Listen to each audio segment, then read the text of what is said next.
कुछ माताएं हैं ना, एक बात कहती हैं, शिकायत करती हैं भगवान के बारे में कि ये भगवान अपने भक्तों को ज्यादा दुख देता है और दुष्टों को सुख देता है। बात तो उनकी सही है, पर इनके पीछे का मर्म क्या है, कारण क्या है? आप पूछो तो मैं बताऊं, नहीं तो कथा आगे बढ़ा दूं। है नहीं कर रही है तो रहने दो।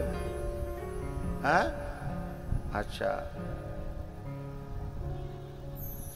इसके पीछे का एक बहुत बड़ा कारण है।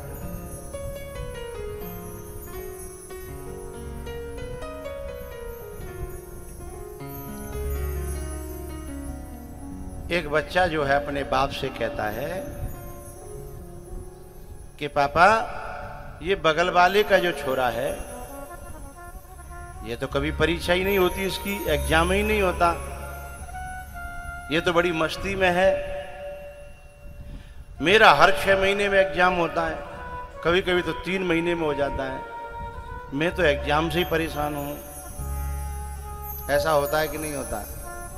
तो उसका बाप क्या कहता है, बेटा ये बगल वाले का बच्चा है ना, वो पढ़ नहीं रहा, उसका एडमिशन नहीं हुआ।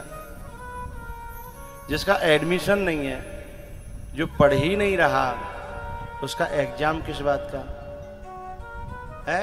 उसकी परीक्षा किस बात की? जिसने एडमिशन ही नहीं लिया, उसकी परीक्षा क्यों होगी? तो जो बदमाश लोग हैं, जिनका भक्ति में एडमिशन ही नहीं है, तो फिर भगवान उनकी परीक्षा क्यों लेगा? परीक्षा तो जिनका एडमिशन हो गया है उनकी लेगा, क्योंकि उन्हें भगवान को बड़ा बनाना है, उन्हें ऊंचा उठाना है, उन्हें भक्ति प्रदान करनी है, उनके हाथों में भगवान को पद सौंपना है। आज तू पढ़ रहा है, थोड़ी सी परेशानी है, लेकिन जब 4 साल इस परीक्षा को झेलेगा तो तू अधिकारी बन जाएगा, और ये जो है तुम्हारा काम करने वाला बनेगा, है? इसका भविष्य बताएगा। इसकी जो अब की मौज है, ये आगे के जीवन का कलेश बन जाएंगी, और तेरी अब की जो परीक्षाएं हैं, वो तेरे आगे के जीवन का सुकून, शांति और आनंद बन जाएंगे। तेरी मैया समझ गई? हैं? जो परीक्षा उसी की तो होगी, जाको एडमिशन होगा, तो भगवान की भक्त की परीक्षा होती है। तो जाने एडमिशन ही ना लो, बाकी जान तो भगवान के जानते हो, चाहे कछु करे। हैं? अब भले गुलछल्ले उड़ा रहा है, वो गुल्ली डंडा खेल के मस्ती कर रहा है, लेकिन एक दिन ये कि भगवान का पदाधिकारी बनेगा, और जो आज सुखी दिख रहा है, वो जिंदगी भर नरक झेलेगा। हैं?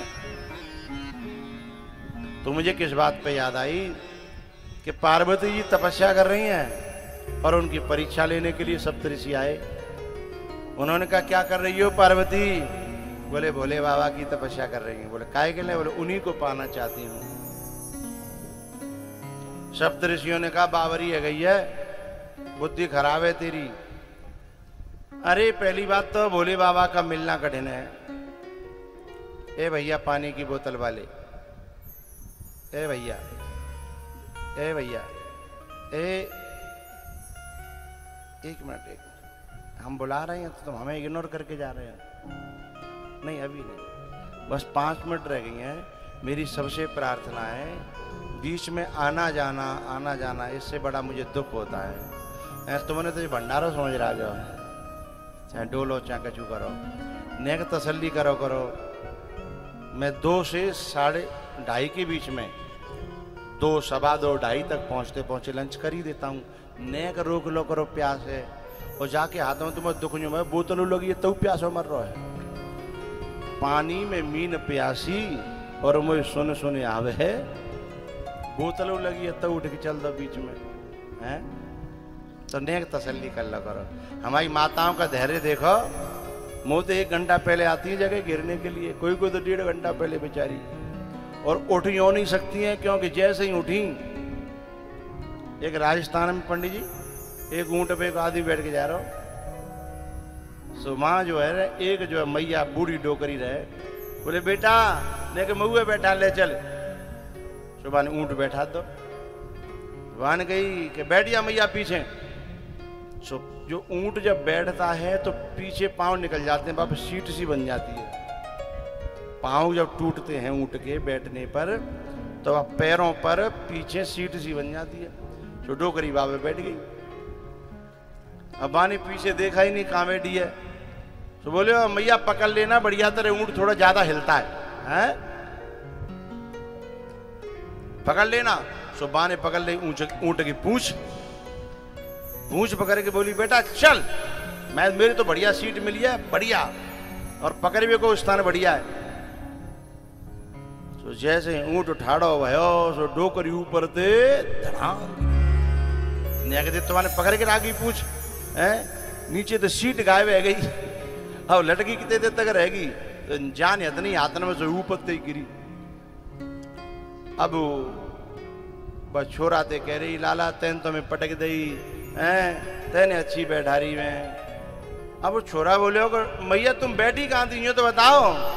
अब ऊँटवा देखे कि वो सीट तो आती ना। वो बोले बेटा तो क्या बताऊं, जा सीट पे बैठी गई वो सीट ही गायब है गई है। तो इसलिए ये माताएं कितनी पहले आती हैं और उठती और नहीं है। क्यों? क्योंकि यदि उठ गई एक बेर तो जिनकी सीट पे ढूंढे थे मिलेगी नहीं, जैसे बात टुकड़ी आके खोई खाई।